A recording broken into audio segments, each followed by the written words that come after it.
ഖുർആൻ ആസ്വാദനം 2-ാം അധ്യായം സൂറത്തുൽ ബഖറ 31 മുതൽ 33 വരെ ആയത്തുകൾ. وعلم آدم الأسماء كلها ثم عرضهم على الملائكة فقال أنبئوني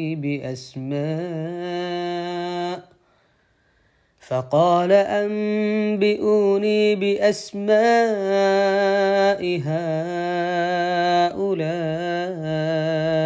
إن كنتم صادقين. അവൻ ആദമിന് പേരുകളെല്ലാം പഠിപ്പിക്കുകയും ചെയ്തു. പിന്നീടവ മലക്കുകളെ കാണിച്ചുകൊണ്ട് പറഞ്ഞു, ഇവയുടെ നാമങ്ങളെക്കുറിച്ച് എനിക്ക് നിങ്ങൾ പറഞ്ഞു തരിക, നിങ്ങൾ സത്യസന്ധരാണെങ്കിൽ. وعلم آدم الأسماء എന്നത് നിർബന്ധമായിട്ടും 4-5 ഹർക്കത്തിൻ്റെ അളവിൽ നീട്ടിക്കൊണ്ട് ഓതാം. അതുപോലെ തന്നെ അലൽ മലായിക്ക, ഇവിടെയും ഇതുപോലെ നിർബന്ധമായിട്ടും മദ് ചെയ്യേണ്ട ഭാഗമാണ്. അംബി ഊനി, അൻബി എന്നത് അംബി, നൂനിനെ മീമായി മാറ്റിമറിച്ച് ഇഖ്ലാബ് ചെയ്താണ് ഓതേണ്ടത്. വീണ്ടും ഇവിടെ മദ്ദുകളുണ്ട്. ബി അസ്മാഇ, ഇവിടെ നിർബന്ധമായിട്ടും നീട്ടേണ്ടതാണ്. എന്നാൽ ഹാ ഉലായി എന്നതിൽ ഹ എന്ന് കഴിഞ്ഞതിന് ശേഷം വരുന്ന ഉലായി, അവിടെ നിർബന്ധമായിട്ടും നീട്ടേണ്ടതില്ല, വേണമെങ്കിൽ നീട്ടാവുന്ന മദ്ദു മുൻഫസിലാണ്, ജായിസാണ്. എന്നാൽ ഉലായി എന്നുള്ളിടത്ത് നിർബന്ധമായിട്ടും നീട്ടേണ്ട മദ്ദാണ്.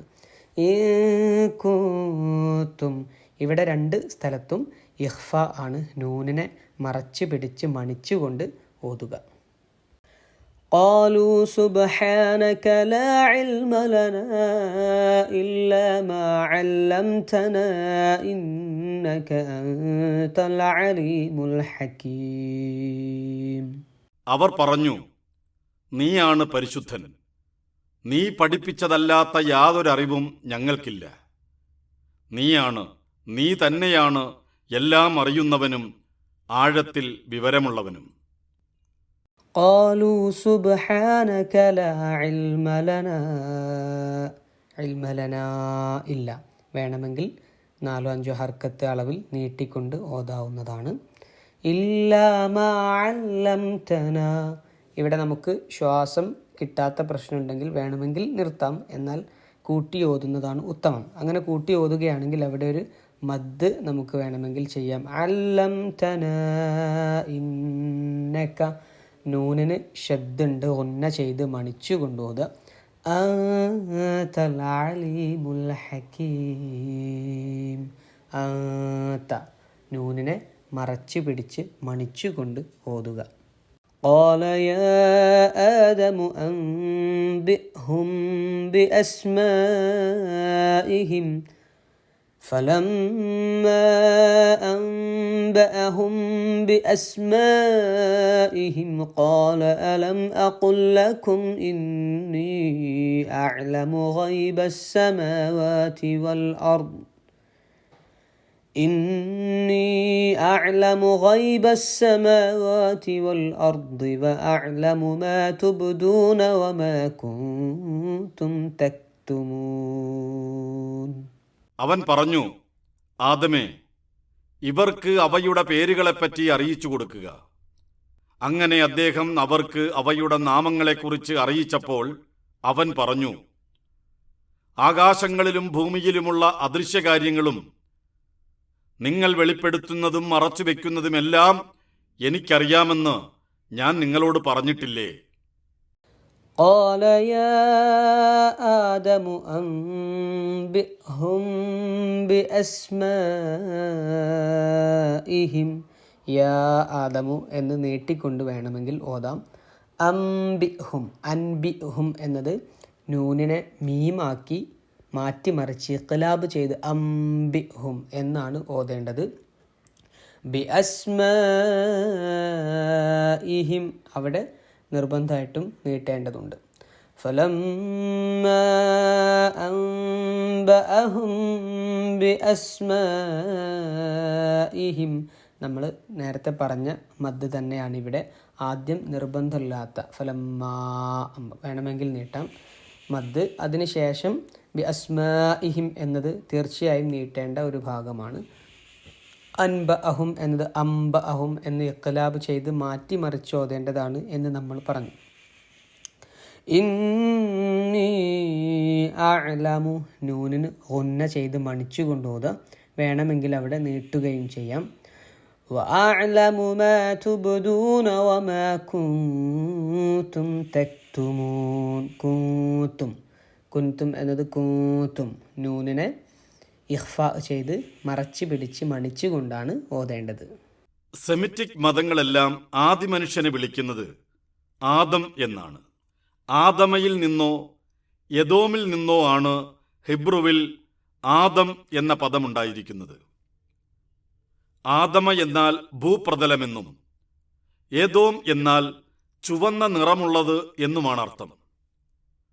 ആദി മനുഷ്യനെ ഭൂപ്രതലത്തിൽ നിന്ന് സൃഷ്ടിക്കപ്പെട്ടതുകൊണ്ടാണ് ആദമെന്ന് വിളിക്കുന്നതെന്നും ചുവന്ന നിറമുള്ളയാളായതിനാലാണ് ആദമെന്ന് വിളിച്ചതെന്നും അഭിപ്രായപ്പെട്ട തോറാ ഭാഷ്യകാരന്മാരുണ്ട്. ആദി മനുഷ്യന്റെ സൃഷ്ടിയെപ്പറ്റി വിവരിക്കുന്ന നിരവധി വചനങ്ങൾ ഖുർആനിലുണ്ട്. 2-ാം അധ്യായം 30 മുതൽ 39 വരെയുള്ള വചനങ്ങൾ, 3-ാം അധ്യായം 59-ാം വചനം, 7-ാം അധ്യായം 11 മുതൽ 25 വരെയുള്ള വചനങ്ങൾ, 15-ാം അധ്യായം 28 മുതൽ 44 വരെയുള്ള വചനങ്ങൾ, 17-ാം അധ്യായം 61 മുതൽ 65 വരെയുള്ള വചനങ്ങൾ, 18-ാം അധ്യായം 50-ാം വചനം, 20-ാം അധ്യായം 115 മുതൽ 124 വരെയുള്ള വചനങ്ങൾ, 38-ാം അധ്യായം 71 മുതൽ 85 വരെയുള്ള വചനങ്ങൾ. മണ്ണിൽ നിന്നുള്ള മനുഷ്യ സൃഷ്ടിയെക്കുറിച്ച് വിവരിക്കുന്നതാണ് ഈ വചനങ്ങളെല്ലാം. ആദം എന്ന പേര് 25 തവണ ഖുർആനിലുണ്ട്. ആദിമ സൃഷ്ടിയെക്കുറിച്ച് പ്രതിപാദിക്കുമ്പോൾ ആദം എന്ന പേര് പ്രത്യേകമായി പരാമർശിക്കാതെ മനുഷ്യൻ എന്ന് മാത്രമായും ഖുർആൻ പറഞ്ഞിട്ടുണ്ട്. 38-ാം അധ്യായം 71 മുതൽ 85 വരെയുള്ള വചനങ്ങൾ. മനുഷ്യരെ പ്രത്യേകമായി സൃഷ്ടിച്ചതാണെന്നാണ്, മൃഗങ്ങളിൽ നിന്ന് പരിണമിച്ചുണ്ടായതാണെന്നല്ല ഖുർആനോ മറ്റു വേദങ്ങളോ പഠിപ്പിക്കുന്നത്. സൃഷ്ടിയെക്കുറിച്ച വചനങ്ങളെ ആസ്വദിക്കുമ്പോൾ അതേക്കുറിച്ച് കൂടുതൽ മനസ്സിലാക്കാം ഇൻഷാ അല്ലാഹ്. അവൻ ആദമിന് പേരുകളെല്ലാം പഠിപ്പിച്ചു. അല്ലമ ആദമൽ അസ്മാഅ കുല്ലഹ എന്ന് പറഞ്ഞുകൊണ്ടാണ് ഈ വചനം ആരംഭിക്കുന്നത്. മനുഷ്യ സൃഷ്ടിയുടെ സവിശേഷത എന്തെന്ന് മലക്കുകൾക്ക് പ്രായോഗികമായി പഠിപ്പിക്കുകയാണ് അല്ലാഹു. ഭാഷയുടെ അടിത്തറയാണ് നാമങ്ങൾ. അതിൽ നിന്നാണ് ആശയ സംവേദനത്തിൻ്റെ മറ്റു വിഭാഗങ്ങളെല്ലാം ഉണ്ടാകുന്നത്. ഭാഷയാണ് മാനുഷിക വിജ്ഞാനത്തിൻ്റെ അടിത്തറ. അതുപയോഗിച്ചാണ് മനുഷ്യർ വൈജ്ഞാനിക വിനിമയം നടത്തുന്നത്. വൈജ്ഞാനിക വിനിമയത്തിന് കഴിയുന്നത് കൊണ്ടാണ് വിജ്ഞാനീയങ്ങൾ വളർത്തിക്കൊണ്ടുവരാൻ മനുഷ്യർക്ക് സാധിക്കുന്നത്. നാഗരികതകൾ നിർമ്മിക്കാൻ അവന് കഴിയുന്നതും അതുകൊണ്ട് തന്നെ. ബുദ്ധിയുണ്ടായതുകൊണ്ട് മാത്രമായി സംസ്കാരങ്ങൾ നിർമ്മിക്കാൻ കഴിയില്ല. താൻ അറിഞ്ഞത് മറ്റുള്ളവർക്ക് അറിയിക്കാൻ കഴിയണം. ഒരു തലമുറ അവസാനിപ്പിച്ചിടത്തു നിന്ന് അടുത്ത തലമുറ തുടങ്ങണം. അറിവിന്റെ സംപ്രേഷണം നടക്കുമ്പോഴാണ് അത് വളരുക. അപ്പോഴേ ഓരോരുത്തരും ആർജിച്ച അറിവുകൾ മാനവികതയുടെ പുരോഗതിക്ക് നിമിത്തമായി തീരൂ. അറിവിന്റെ സംപ്രേഷണം നടത്തണമെങ്കിൽ ഭാഷയുണ്ടാവണം. ഭാഷയുണ്ടാവുന്നത് നാമങ്ങളിൽ നിന്നാണ്. നാഗരികതകൾ സൃഷ്ടിക്കാൻ കഴിഞ്ഞതിന് പിന്നിലുള്ള വലിയ അനുഗ്രഹങ്ങളിൽ ഒന്നാണ് ഭാഷയുപയോഗിക്കുവാനുള്ള മനുഷ്യരുടെ കഴിവ്. പേരുകൾ പഠിപ്പിച്ചത് വഴി പടച്ചവൻ മനുഷ്യർക്ക് മാത്രം നൽകിയ അനുഗ്രഹമാണത്. ഭാഷയെ സർഗാത്മകമായി ഉപയോഗിക്കാനുള്ള കഴിവ്. തലച്ചോറും ഹൃദയവും സംഗമിക്കുന്നത് ഭാഷയിലാണ്. ഭാഷയില്ലെങ്കിൽ ശാസ്ത്രമില്ല, സാഹിത്യവുമില്ല, ദർശനങ്ങളോ സംഗീതമോ ഇല്ല. മാനവികമെന്ന് നാം പറയുന്ന യാതൊന്നുമില്ല. മലക്കുകൾക്ക് നൽകാത്ത കഴിവാണ് സർഗാത്മകമായി ഭാഷയുപയോഗിക്കാനുള്ള കഴിവെന്ന് അടുത്ത വചനം വ്യക്തമാക്കുന്നു. തനിക്ക് ലഭിച്ച അറിവുകൾ അടുത്ത തലമുറയ്ക്കായി പകർന്നു നൽകുവാൻ പറ്റുന്ന രീതിയിൽ രേഖീകരിക്കുവാനുള്ള കഴിവ് നൽകിയത് വഴി മനുഷ്യരെ അവരുടെ നാഥൻ ആദരിച്ചതായി ആദ്യമായി അവതരിച്ച ഖുർആൻ വചനങ്ങൾ 96 അധ്യായത്തിലെ 3-4 വചനങ്ങൾ വ്യക്തമാക്കുന്നുണ്ട്. അവസാന നാളുവരെ ഉണ്ടാകുവാനുള്ള മുഴുവൻ വസ്തുക്കളെയും ആദമിന് മുന്നിൽ ഹാജരാക്കി അവയുടെ പേര് പഠിപ്പിച്ചുവെന്നാണ് ഈ വചനം അർത്ഥമാക്കുന്നതെന്ന് വ്യാഖ്യാനിച്ച പണ്ഡിതന്മാരുണ്ട്. വസ്തുക്കൾക്ക് പേര് നൽകുവാനുള്ള കഴിവ് നൽകി മനുഷ്യരെ അനുഗ്രഹിച്ചുവെന്നാണ് ഇതിന്റെ സാരമെന്ന് പറഞ്ഞ വ്യാഖ്യാതാക്കളുണ്ട്. തുടർ വചനങ്ങളിൽ ബുദ്ധിയുള്ളവയെ സൂചിപ്പിക്കാൻ ഉപയോഗിക്കുന്ന ഹും എന്ന സർവനാമമാണ് അവർ എന്ന അർത്ഥത്തിൽ പ്രയോഗിച്ചത് എന്നതിനാൽ മുഴുവൻ മനുഷ്യരുടെയും പേരാണ് ഇവിടെ വിവക്ഷിച്ചതെന്ന് വ്യാഖ്യാനിച്ച ഭാഷ്യകാരന്മാരുണ്ട്. ഇവ മൂന്നും ശരിയായിരിക്കാം. ആദമിന്റെ മുന്നിൽ മുഴുവൻ ഭൗമവസ്തുക്കളെയും ഹാജരാക്കുകയും അവയ്ക്ക് എങ്ങനെ പേര് നൽകണമെന്ന് പഠിപ്പിക്കുകയും ചെയ്തിരിക്കാം.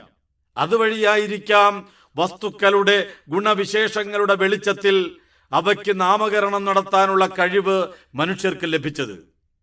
എല്ലാ വസ്തുക്കളുടെയും പേരുകൾ ആദമിനെ അള്ളാഹു പഠിപ്പിച്ചിട്ടുണ്ടെന്ന വസ്തുത ഹദീസുകൾ സ്ഥിരീകരിക്കുന്നുണ്ട്. ഉയിർത്തെഴുന്നേൽപ്പിന് ശേഷം വിചാരണ നടത്തുവാനുള്ള ശുപാർശ ചെയ്യാനായി ആവശ്യപ്പെട്ടുകൊണ്ട് ആദമിനെ സമീപിക്കുന്നവർ താങ്കൾക്ക് അവൻ എല്ലാ വസ്തുക്കളുടെയും പേരുകൾ പഠിപ്പിക്കുകയും ചെയ്തു, വഅല്ലമക അസ്മാഅ കുല്ല ഷൈഇൻ എന്ന് അദ്ദേഹത്തോട് പറയുന്നതായി അനസ് റളിയല്ലാഹു അൻഹുവിൽ നിന്ന് ബുഖാരി നിവേദനം ചെയ്ത ഹദീസിലുണ്ട്. മൂസാ നബി അലൈഹിസ്സലാമുമായി ആദം നബി അലൈഹിസ്സലാം നടത്തുന്ന സംഭാഷണത്തെക്കുറിച്ച നബി വർത്തമാനത്തെ പറ്റിയുള്ള ഉമർ ഖത്താബിന്റെ വിവരണത്തിൽ താങ്കളെ അല്ലാഹു അവരുടെ എല്ലാം പേരുകൾ പഠിപ്പിച്ചു വഅല്ലമകൽ അസ്മാഅ കുല്ലഹ എന്ന് പറയുന്നതായി തിർമിദി സ്വീകാര്യമായ പരമ്പരയോടെ നിവേദനം ചെയ്തിട്ടുണ്ട്. നാമകരണത്തിനും അതിലൂടെ ഭാഷ ഉപയോഗിക്കുന്നതിനുമുള്ള കഴിവാണ് മനുഷ്യരെ കേവല മൃഗാവസ്ഥയിൽ നിന്ന് ഭൂമിയെ ഭരിക്കുന്നവനാക്കുന്നവൻ എന്നത് നമ്മുടെ അനുഭവ പാഠമാണ്, ചരിത്രം നൽകുന്ന പാഠം. മനുഷ്യരെ ഖലീഫയാക്കുന്ന സവിശേഷതയാണിത്. വിജ്ഞാനീയങ്ങളുടെ എല്ലാം അടിത്തറ, നാഗരികതകൾ നിർമ്മിക്കാൻ അവനെ പ്രാപ്തമാക്കുന്ന കഴിവ്, ഭൂമിയെ മനോഹരമാക്കുവാനുള്ള അവന്റെ ത്രാണി, മലക്കുകൾക്കോ ജിന്നുകൾക്കോ ഇല്ലാത്ത സവിശേഷത, മലക്കുകളെയും ജിന്നുകളുടെ നേതാവായ ഇബ്ലീസിനെയും മനുഷ്യർക്ക് മുന്നിൽ സാഷ്ടാംഗം നമിപ്പിക്കുന്ന ഔന്നത്യം.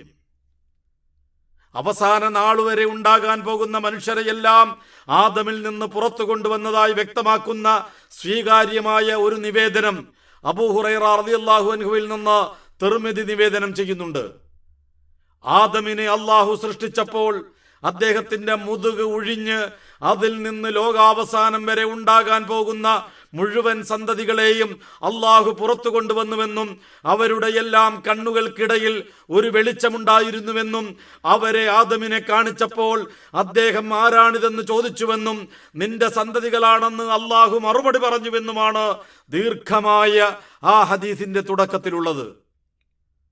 തന്റെയും മലക്കുകളുടെയും മുമ്പിൽ പ്രത്യക്ഷപ്പെട്ട മുഴുവൻ ആദം സന്തതികളുടെയും പേര് അള്ളാഹു ആദമിനെ പഠിപ്പിച്ചിരിക്കാം. അവരിൽ മലക്കുകൾ സംശയിച്ചതുപോലെയുള്ള കലാപകാരികളും കുഴപ്പക്കാരും മാത്രമല്ല, ദൈവതോഴനായ ഇബ്രാഹിം നബി അലൈഹിസ്സലാം മുതൽ സൃഷ്ടി ശ്രേഷ്ഠനായ മുഹമ്മദ് നബി സല്ലല്ലാഹു അലൈഹി വസല്ലം വരെയുള്ളവർ കൂടിയുണ്ട് എന്ന സത്യം മുൻനിർത്തി മലക്കുകളുടെ സംശയം അസ്ഥാനത്താണെന്ന് അവരെ പടച്ചവൻ ബോധ്യപ്പെടുത്തിയിരിക്കാം. ബുദ്ധിയുള്ളവയെ സൂചിപ്പിക്കാൻ ഉപയോഗിക്കുന്ന ഹും എന്ന സർവനാമം ഉപയോഗിച്ച് ഇവയുടെ നാമങ്ങളെക്കുറിച്ച് ഇവരെ അറിയിക്കുക, അംബിയൂഹും ബി അസ്മാഇഹിം എന്ന് പറഞ്ഞതിന് പിന്നിലെ ഉദ്ദേശം കലാപകാരികളാവുക മാത്രമാണ്. മനുഷ്യാസ്തിത്വത്തിന്റെ സാധ്യത എന്ന മലക്കുകളുടെ അറിവിന്റെ മറുവശം കൂടി അവരെ ബോധ്യപ്പെടുത്തുകയുമാവാം. അതെല്ലാം കൃത്യമായി അറിയുക അള്ളാഹുവിനാണ്. അവൻ അറിയിച്ചത് മനസ്സിലാക്കാൻ ശ്രമിക്കുക മാത്രമാണ് നാം ചെയ്യുന്നത്. മനുഷ്യ അസ്തിത്വത്തിന്റെ അപാരമായ സാധ്യതകൾ മലക്കുകൾക്ക് കാണിച്ചു കൊടുക്കുകയാണ് അള്ളാഹു. മനുഷ്യർക്കുള്ളതെന്ന് പഠിപ്പിക്കപ്പെട്ട നല്ല ഗുണങ്ങൾ തങ്ങൾക്കുമുണ്ടെന്നാണല്ലോ മലക്കുകളുടെ അവകാശവാദം. അത് ശരിയാണെങ്കിൽ ഇവയുടെ നാമങ്ങളെക്കുറിച്ച് എനിക്ക് നിങ്ങൾ പറഞ്ഞു തരിക, അംബിഊനി ബി അസ്മാഇ ഹഉലാ എന്നാണ് മലക്കുകളോട് അള്ളാഹു ആവശ്യപ്പെടുന്നത്. നാമകരണവും സർഗാത്മകമായ ഭാഷാ ഉപയോഗവും മനുഷ്യരുടെ മാത്രം സവിശേഷതയാണെന്ന സത്യം മലക്കുകൾക്ക് ബോധ്യപ്പെടുമ്പോഴാണ് നീ പഠിപ്പിച്ചതല്ലാത്ത യാതൊരു അറിവും ഞങ്ങൾക്കില്ല, ലാ ഇൽമ ലനാ ഇല്ലാ മാ അല്ലംതനാ എന്ന് മലക്കുകൾ അള്ളാഹുവോട് സമ്മതിക്കുന്നത്. അള്ളാഹു നൽകുന്ന വിവരങ്ങളെ അതേപോലെ ഉൾക്കൊള്ളുകയല്ലാതെ അറിവിന്റെ ആവിഷ്കാരമായ ഭാഷയെ സർഗാത്മകമായി വികസിപ്പിക്കുവാനോ ഉപയോഗപ്പെടുത്തുവാനോ ഉള്ള കഴിവ് മലക്കുകൾക്കോ മറ്റു സൃഷ്ടികൾക്കോ അള്ളാഹു നൽകിയിട്ടില്ല. തങ്ങളുടെ അറിവില്ലായ്മ പ്രഖ്യാപിച്ചുകൊണ്ട് മലക്കുകൾ വർത്തമാനം പറയാൻ തുടങ്ങുന്നത് നീയാണ് പരിശുദ്ധൻ സുബ്ഹാനക എന്ന ആത്മഗതത്തോടെയാണ്. അള്ളാഹുവിന്റെ അന്യൂനത പ്രഘോഷിക്കുന്നതാണ് ഈ ആത്മഗതം. തങ്ങളുടെ സംശയം അസ്ഥാനത്താണെന്നും അള്ളാഹുവിന്റെ തീരുമാനം തന്നെയാണ് ശരിയെന്ന് തങ്ങൾക്ക് ബോധ്യപ്പെട്ടിട്ടുണ്ടെന്നും മലക്കുകൾ ഈ ആത്മഗതത്തിലൂടെ വെളിപ്പെടുത്തുകയാണ്.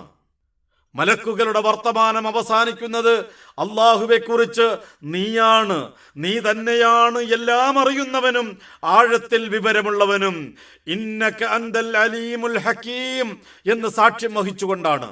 നീയാണ് എല്ലാം അറിയുന്നവനും ആഴത്തിൽ വിവരമുള്ളവനും എന്ന് പറയാൻ അന്തൽ അലീമുൽ ഹക്കീം എന്ന് പറഞ്ഞാൽ മതി. അതിനു മുമ്പ് ഇന്നക എന്നുകൂടി ചേർക്കുന്നതോടെ ഒരു സംശയവുമില്ലാത്തവണ്ണം നീയാണ്, നീ തന്നെയാണ് എന്ന അർത്ഥമുണ്ടാവുന്നു. അപ്പോഴാണ് അള്ളാഹുവിന്റെ ഈ ദ്വൈതനാമത്തെക്കുറിച്ച് സംശയത്തിന്റെ ലാഞ്ചന പോലുമില്ലാത്ത പ്രഖ്യാപനമായി ഈ വചനാന്ത്യം മാറുന്നത്.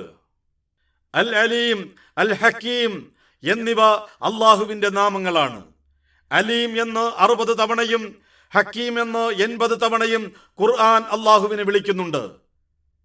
ഐൻ ലാം മീം ത്രയാക്ഷരങ്ങളിൽ നിന്നുണ്ടായ ഇൽമ് എന്നാൽ അറിവ് എന്നർത്ഥം. ഒരു കാര്യത്തെക്കുറിച്ച് കൃത്യവും വ്യക്തവുമായ അവബോധമാണ് അതേക്കുറിച്ച ഇൽമ്. ഇൽമുള്ളയാൾ ആലിമാണ്. അള്ളാഹുവിന്റെ നാമമായി പ്രയോഗിച്ചിരിക്കുന്നത് അലീം എന്നാണ്. ഇൽമ് അതിന്റെ പൂർണാർത്ഥത്തിലും തീവ്രാവസ്ഥയിലും നിലനിൽക്കുന്നതാരിലാണോ അവനാണ് അലീം, എല്ലാം അറിയുന്നവൻ എന്ന് അലീമിനെ ഭാഷാന്തരം ചെയ്തിരിക്കുന്നത് അതുകൊണ്ടാണ്. ഹ കാഫ് മീം ത്രയാക്ഷരങ്ങളിൽ നിന്നുണ്ടായ ഹിക്മത്ത് എന്നാൽ ഒരു കാര്യത്തെയും അതിൻ്റെ യാഥാർത്ഥ്യത്തെയും അതുണ്ടാക്കുന്ന ഫലങ്ങളെയും കുറിച്ച അവബോധമാണ്. ഹിക്മത്തുള്ളയാൾ ഹാക്കിമാണ്. ഹിക്മത്ത് അതിൻ്റെ പൂർണാർത്ഥത്തിലും തീവ്രാവസ്ഥയിലും നിലനിൽക്കുന്നവനാണ് ഹക്കീം, ആഴത്തിൽ വിവരമുള്ളവനെന്നാണ് അതിന് നൽകിയിരിക്കുന്ന പരിഭാഷ. അള്ളാഹുവെ അൽ അലീമുൽ ഹക്കീം എന്ന് വിളിക്കുമ്പോൾ അറിവിന്റെ എല്ലാ തലങ്ങളും പൂർണ്ണവും തീവ്രവുമായ അവസ്ഥകളിൽ അവനിൽ സമ്മേളിച്ചിരിക്കുന്നുവെന്നാണ് അത് അർത്ഥമാക്കുന്നത്. സർവജ്ഞനും സൂക്ഷ്മജ്ഞനുമാണ് അവനെന്ന് സാരം. മനുഷ്യവിജ്ഞാനത്തിന്റെ അടിത്തറയായ ഭാഷയെ സർഗാത്മകമായി ഉപയോഗിക്കുവാനുള്ള കഴിവ് നൽകിയ അള്ളാഹുവിന്റെ അനുഗ്രഹത്തെക്കുറിച്ച് പറഞ്ഞുകൊണ്ട് ആരംഭിച്ച് അള്ളാഹുവിന്റെ അറിവിന്റെ സമ്പൂർണതയെ പ്രഖ്യാപിച്ചുകൊണ്ട് അവസാനിക്കുകയാണ് ആദമിന് പേരുകൾ പഠിപ്പിച്ചതുമായി ബന്ധപ്പെട്ട വചനങ്ങൾ. അറിവ് നേടുകയും നൽകുകയും ചെയ്യുകയെന്നാൽ മനുഷ്യാസ്തിത്വത്തിന്റെ സൃഷ്ടി ലക്ഷ്യം പൂർത്തീകരിക്കുകയാണ്. അതുകൊണ്ട് തന്നെ അറിവന്വേഷണവും സംപ്രേഷണവും ഏറെ പ്രോത്സാഹിപ്പിക്കപ്പെടുന്നതാണ്.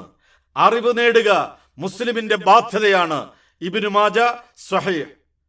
അറിവന്വേഷണത്തിന്റെ പാതയിൽ യാത്ര ചെയ്യുന്നവർക്ക് സ്വർഗത്തിലേക്കുള്ള പാത അള്ളാഹു എളുപ്പമാക്കി കൊടുക്കും. മുസ്ലിം. അറിവന്വേഷകർക്ക് മലക്കുകൾ അവയുടെ ചിറകുകൾ താഴ്ത്തിക്കൊടുക്കും.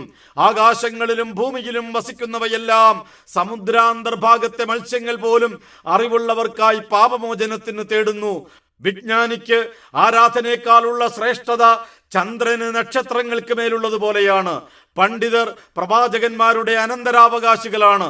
സ്വർണമോ വെള്ളിയോ അല്ല, അറിവാണ് അവർ വിട്ടേച്ചു പോകുന്നത്. ആരാണോ അതിൽ പിടിക്കുന്നത് അവർക്കതിൻ്റെ ഓഹരി ധാരാളമായി ലഭിക്കും. അബൂദാവൂദ് സ്വഹീഹ്. എന്നീ നബിവചനങ്ങൾ വിജ്ഞാന സമ്പാദനത്തിന് നൽകുന്ന പ്രചോദനം അപാരമാണ്. അറിവന്വേഷണം വഴി മാനവികതയെ പ്രകാശിപ്പിക്കാനുള്ള പ്രചോദനം.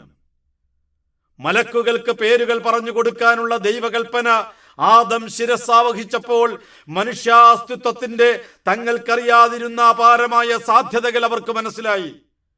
ആകാശങ്ങളിലും ഭൂമിയിലുമുള്ള അദൃശ്യകാര്യങ്ങളും നിങ്ങൾ വെളിപ്പെടുത്തുന്നതും മറച്ചുവെക്കുന്നതുമെല്ലാം എനിക്കറിയാമെന്ന് ഞാൻ നിങ്ങളോട് പറഞ്ഞിട്ടില്ലേ എന്ന ആ സമയത്തുള്ള അള്ളാഹുവിന്റെ പ്രതികരണം അൽ അലീമുൽ ഹക്കീം എന്ന അള്ളാഹുവിന്റെ ദ്വൈതനാമങ്ങളുടെ വ്യാഖ്യാനമാണ്.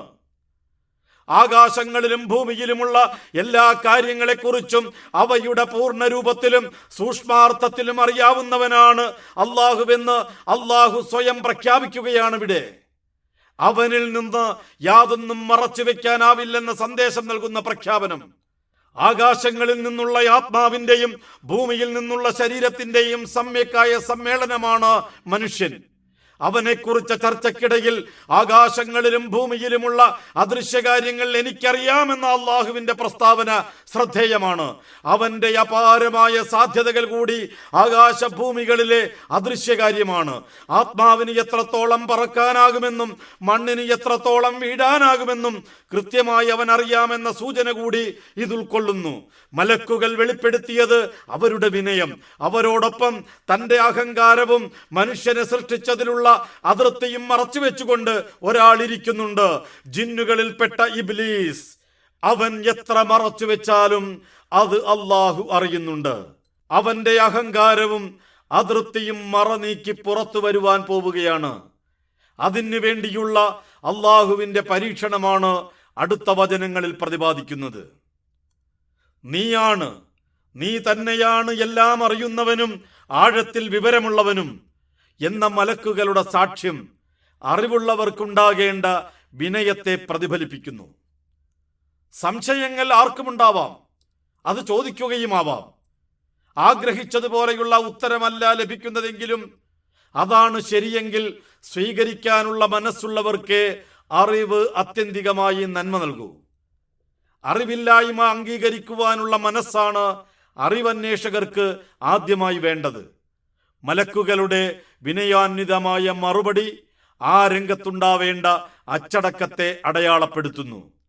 അറിവ് അഹങ്കാരത്തിനും അങ്ങനെ വലിയ നാശത്തിനും നിമിത്തമായവനെ കുറിച്ച വിശദീകരണം 34-ാമത്തെ വചനത്തിൽ നമുക്ക് വായിക്കാനാവും.